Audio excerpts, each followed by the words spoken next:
All right, so we're going to deep dive into something I think all of us are always trying to get better at, better communication skills. So you shared this source with me, 10 tips for leveling up your communication. And I think when you hear that title, it kind of sounds like one of those lists, where you're just going to be overloaded with a bunch of tips. But we're gonna really unearth some of the gems in here and hopefully, have some takeaways that'll really empower you. Yeah. I think what was intriguing to me about this particular source is it really kind of framed communication as a journey. Yeah. And not like a finish line, which I think is important because I think we're all constantly learning and refining how we connect with others. Yeah, absolutely. And I think sometimes it's the smallest tweaks that can have the biggest ripple effect. This source actually points out how like a subtle shift in your word choice can completely change how a message lands. And that was something that, it just made me realize how much power we have, even in the smallest details of our communication. Absolutely. I think a lot of times we get caught up in trying to sound impressive, but true communication is about clarity and connection. Exactly, yeah. And speaking of connection, this deep dive starts out with a skill that we hear a lot about, but very few people truly master: active listening. I'm sure we've all been in that situation where you're talking to someone and their response makes it very clear that they were not listening to a word you were saying. And it's incredibly frustrating. It is. And I think that's why this source's kind of emphasis on paraphrasing really resonated with me. It's not just about making sure that you heard correctly. It's about demonstrating to the speaker that you are truly engaged with what they are saying. Like, just think about it.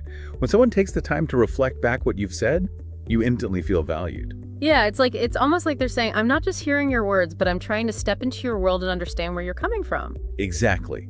And I think that level of understanding then builds trust, which is the foundation of any meaningful communication, wouldn't you say? It really is. And it makes you wonder how many misunderstandings could be avoided if we all just practiced active listening more consistently. It's definitely making me rethink how I approach conversations.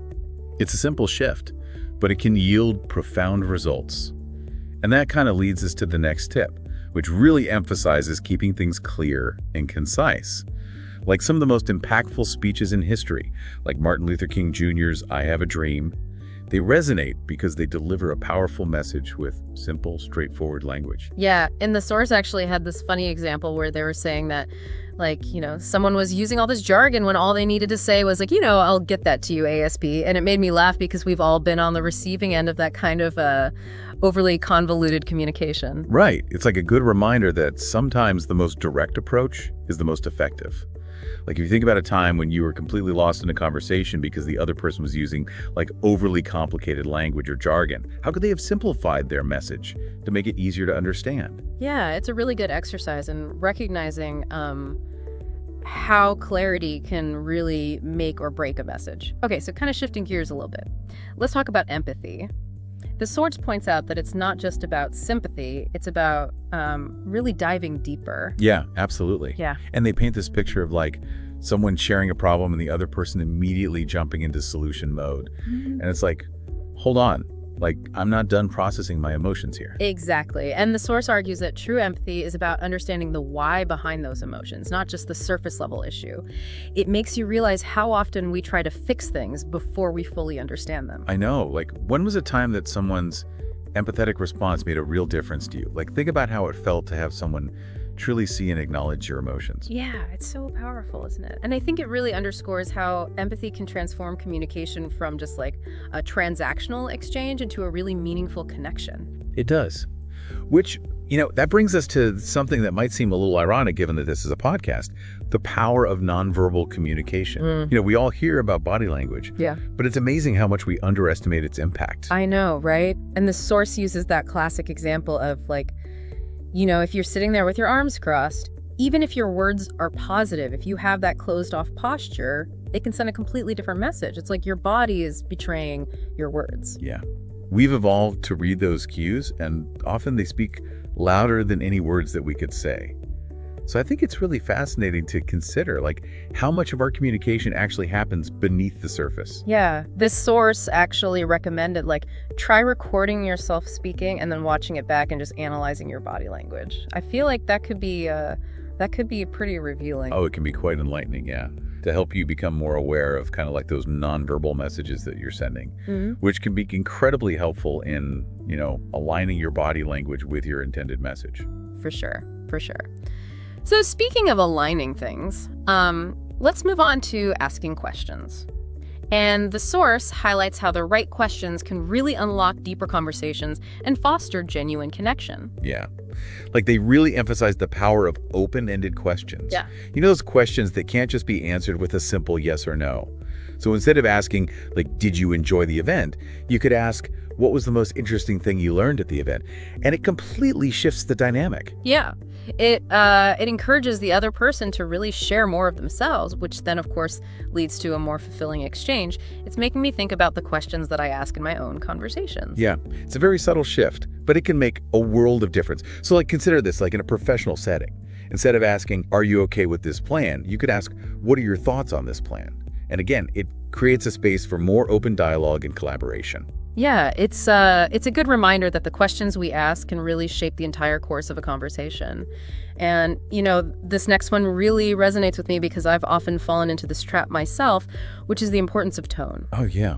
We've all experienced how tone can completely change the meaning of a message. Yeah. That classic I'm fine can be loaded with, like, different emotions depending on how it's said. Like a cheerful I'm fine versus a flat monotone I'm fine paint two very different pictures. Yeah, and the source really emphasized how crucial tone is, especially in professional settings where misinterpretations can lead to misunderstandings and even conflict.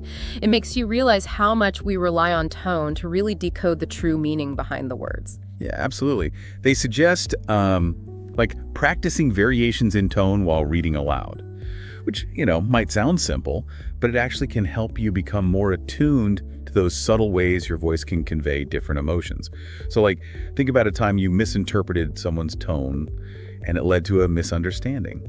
Analyzing your own tone can actually help you prevent those situations in the future. Yeah, that's such a valuable exercise. And speaking of valuable, let's move on to vocabulary. Right. And this is, again, it's not about using the biggest words in the dictionary. It's about choosing the right words to convey your meaning with precision and impact. Right. And the source was kind of like they were making fun of those people that try to use all this big, fancy language just to sound smart, And it's a good reminder that clear communication is really about connecting with your audience, not confusing them. Absolutely. So I think, expanding your vocabulary is valuable, but it's about using those words strategically to really express yourself more clearly and connect with others on a deeper level. Like, what's a word you've learned recently that, like, helps you express yourself better, especially when it comes to, like, emotions? Think about how it's enriched your communication. It's amazing how one word sometimes can just unlock a whole new level of understanding. And speaking of understanding, this next tip might seem a little daunting at first, but it's actually a fantastic opportunity for growth. Embracing feedback. Yes, feedback is often seen as criticism, but when you shift your perspective, it can be such a powerful tool for improvement. Yeah, and the source, they encourage us to view feedback as a gift, not a personal attack. It's about recognizing that even constructive criticism can help us identify those areas where we can refine our communication skills. Absolutely. And they highlight the importance of seeking feedback from trusted sources, right? Yeah. People who will provide honest and constructive insights.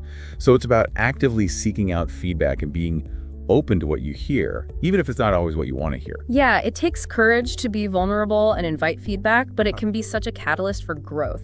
I wonder, who is someone that you trust enough to give you honest feedback on your communication? And, what specific area would you ask them to focus on? Right. The more specific you are, I think the more helpful the feedback will be. It's a good reminder that feedback is a two-way street. It's about actively seeking it out, being receptive to it, and using it as fuel for growth.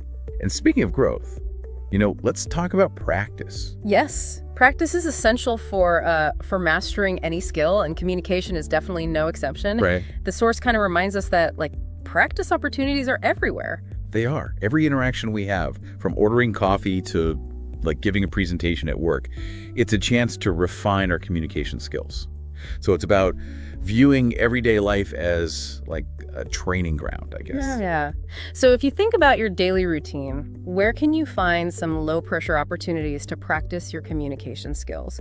It could be as simple as striking up a conversation with a stranger or actively participating in a meeting at work. Absolutely. It's about like being intentional about seeking out those opportunities and using them to, really build your confidence and competence. Exactly, yeah.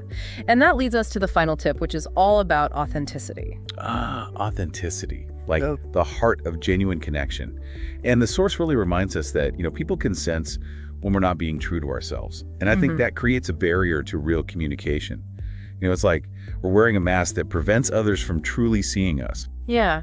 And authenticity goes hand in hand with vulnerability. It's about letting our true selves shine through. Yeah.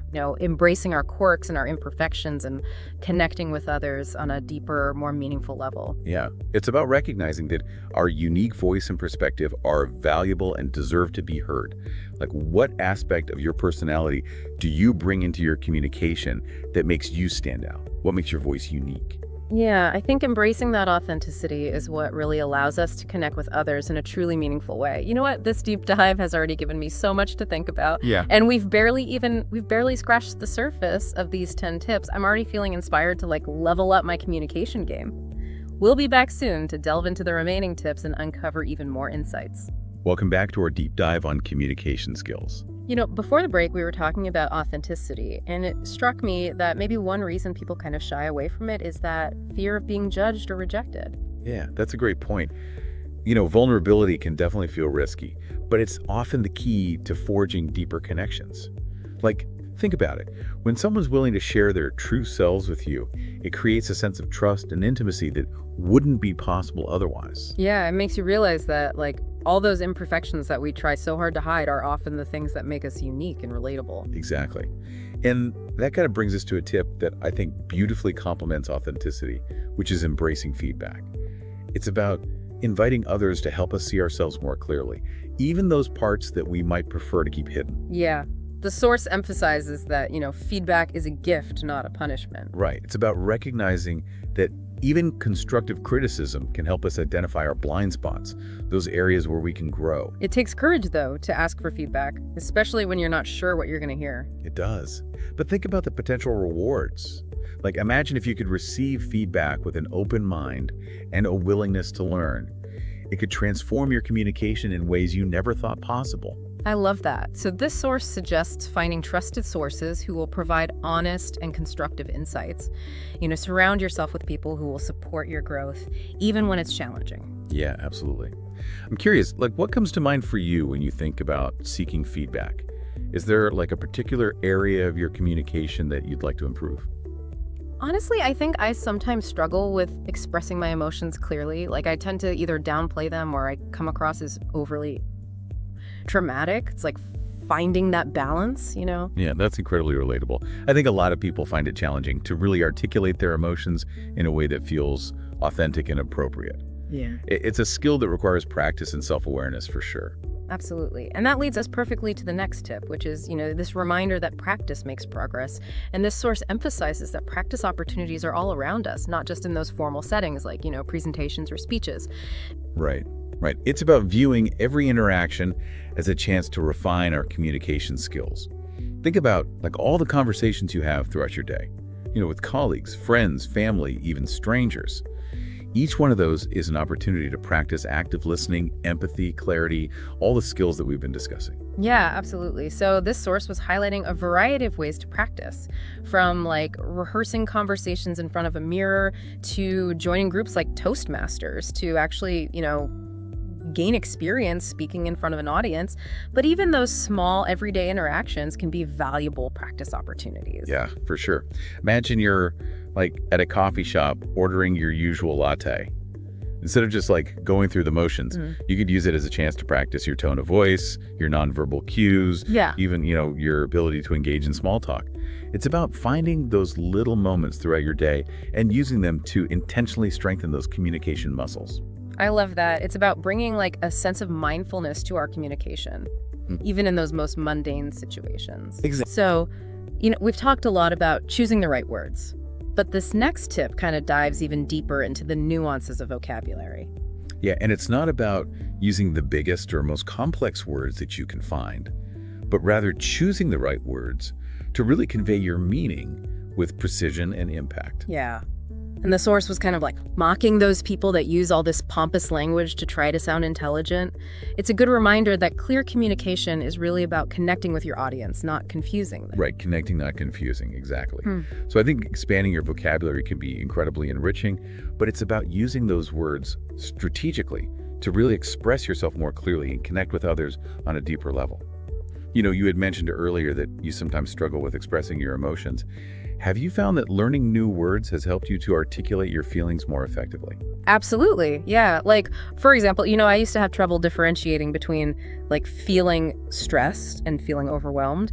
And they felt like very similar emotions to me. But learning like the subtle distinctions between those words has helped me to communicate my needs more clearly. So now, like when I say I'm feeling overwhelmed, people understand that it's not just about having a lot on my plate. It's more about that sense of being emotionally and mentally overloaded. Yeah, that's a great example of how like one word can make a world of difference in how we communicate our inner experience. It's like having a more nuanced palette of colors to paint with when we're expressing our emotions. Exactly. So that brings us to a tip that I think is closely tied to vocabulary, but goes beyond simply choosing the right words. And that's the importance of tone. Yeah. We've already touched on how tone can completely transform the meaning of a message. That classic example of "I'm fine" can be loaded with so many different emotions just depending on how it's delivered. Like a cheerful "I'm fine" versus like a flat, monotone "I'm fine." They just convey two completely different messages. Totally different. It's about being mindful of those subtle ways that our voice can influence how our message is received. Are we coming across as confident or uncertain, enthusiastic or disengaged? Our tone can speak volumes, sometimes even more than our words. It really can. This source suggests practicing variations in tone while reading aloud. It might sound like a simple exercise, but it can be so revealing. It can be. It helps you to become more attuned to those subtle nuances in your voice and how they can impact your communication. Think about a time when you misinterpreted someone's tone and it led to a misunderstanding. Analyzing your own tone can help you prevent those situations in the future. Yeah, it really can. It's such a valuable exercise. It is. Speaking of valuable, let's move on to a topic that I think is often overlooked, but incredibly powerful: the art of asking questions. Oh, yeah. Questions are, like, the key to unlocking deeper conversations and fostering genuine connection. So instead of always making statements or offering opinions, imagine, like, the power of asking thoughtful questions that invite the other person to share their perspectives and experiences. It's about shifting from a mode of telling to a mode of inquiring. Exactly. And this source, they highlight the power of open-ended questions, those questions that can't be answered with a simple yes or no. So instead of asking, like, did you enjoy the event? You could ask, what was the most surprising thing that you learned at the event? And it completely shifts the dynamic. Yeah, it does. It encourages the other person to really share more of themselves, which then, of course, leads to a more fulfilling exchange for both people. It's making me really think about the questions that I ask in my own conversation. Absolutely. It's a subtle shift, but it can make a world of difference. So, consider this. In a professional setting, instead of asking, are you okay with this plan? You could ask, what are your thoughts on this plan? And again, it creates a space for more open dialogue and collaboration. Yeah, it's a good reminder that the questions that we ask can really shape the entire course of a conversation. And I find that asking questions is also a great way to practice active listening. When you're genuinely curious about someone's perspective, you're more likely to listen attentively and absorb what they're saying. Absolutely. Asking questions demonstrates that you're engaged and you're interested in what the other person has to say. It shows that you value their insights and opinions. It really does. And that brings us to our final tip for this part of our deep dive, which is nonverbal communication. We all hear about body language, but it's amazing how much we underestimate its impact. Think about it, like, even if your words are perfectly crafted, your body language can send a completely different message if it's not aligned. It's true. We've evolved to read those cues, and often they speak louder than any words that we could say. So it's fascinating to consider how much of our communication happens beneath the surface. Yeah. This source uses that classic example of, like, Crossed arms. Even if your words are positive, that closed-off posture can convey negativity or resistance. Exactly. And it's not just about our posture. Our facial expressions, eye contact, even the way we use our hands, all of those things contribute to the nonverbal messages that we're sending. Yeah, this source actually recommended recording yourself speaking and then watching it back and just analyzing your body language. I feel like that would be a pretty revealing exercise. It can be. It can be quite enlightening, yeah. It helps you to become more aware of those nonverbal messages that you're sending, which can be incredibly helpful in, aligning your body language with your intended message. Yeah. I've noticed that, when I'm feeling nervous or insecure, I tend to fidget a lot and avoid eye contact. It's almost like my body is betraying my true feelings, Yeah, that's a very common experience. When we're feeling uncomfortable or anxious, our body language often reflects those emotions, even if we're trying to project confidence. It makes you realize how important it is to be mindful of our nonverbal cues and to practice aligning them with our intended message. We'll be back soon to continue our deep dive into the fascinating world of communication. Welcome back to the deep dive.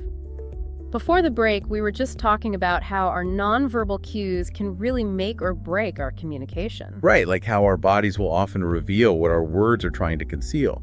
But, it's interesting because I think this source, while it focuses on these individual skills, I think it actually hints at a larger aspect of communication that we haven't really talked about directly, and that's storytelling. Oh, I see what you're saying. Yeah, it's like all of these different tips that we're talking about: active listening, empathy, clarity. I mean, they all kind of contribute to the art of telling a compelling story. Exactly. Think about when someone tells you a story, what makes it captivating? It's not just the facts, it's the emotion, the vivid details, the connection they create with you as the listener. And all of that is built upon these foundational communication skills. It's true. A good storyteller can really transport you to another world, They can make you feel their joy or their pain and really leave you thinking about their story long after it's ended. They do. And they understand the power of pacing, pauses, building tension. They use their voices and their bodies to really paint pictures in our minds. Yeah, I've always admired those people who can hold a room spellbound with their storytelling abilities. Yeah. It seems like such a natural talent for some, but maybe it's really about honing those underlying communication skills. Yeah, I think it's a bit of both. Some people might naturally gravitate towards storytelling, but I think it's definitely a skill that can be developed and refined. Remember how we talked about practice being so crucial? Well, that applies to storytelling as well. Absolutely. So how can we become better storytellers? Where do we even begin? Well, I think the first step is recognizing that we're all storytellers, whether we realize it or not. It's every time we share an experience or offer an opinion or try to persuade someone, we're weaving a narrative. That's true. I never thought about it that way. Yeah. And I think the key to becoming a more effective storyteller is to become more intentional about the stories that we're telling. So what message are we trying to convey? What emotions do we want to evoke? What impact do we hope to make? Yeah, I love that. This source, doesn't specifically dive into storytelling techniques, but all those things that they were talking about: authenticity, clarity, empathy. I mean, those are all such essential ingredients for a really captivating story. They are. Authenticity ensures that our stories are genuine and heartfelt. Clarity helps us to structure our narratives in a way that's easy to follow. And empathy allows us to connect with our audience on an emotional level. Yeah. Thinking back to all those captivating storytellers that I've encountered, I realized that they all had one thing in common, which was that they were vulnerable.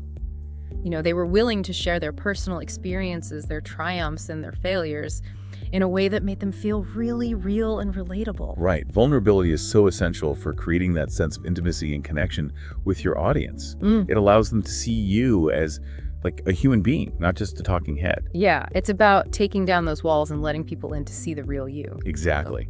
And that can be a powerful thing, because when you share your authentic self, you give other people permission to do the same.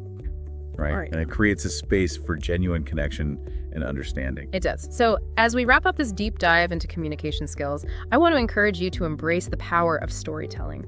Think about your own experiences, your unique perspective, the messages that you want to share with the world. Yeah.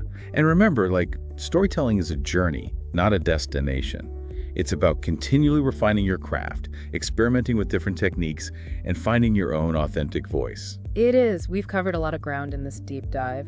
From those fundamentals of active listening and empathy to those nuances of tone and vocabulary, and now storytelling. Right. And we explored the importance of practice, feedback, and above all, authenticity. Yes, absolutely. So as we conclude, I just want to leave you with this final thought. Pay attention to how you communicate today.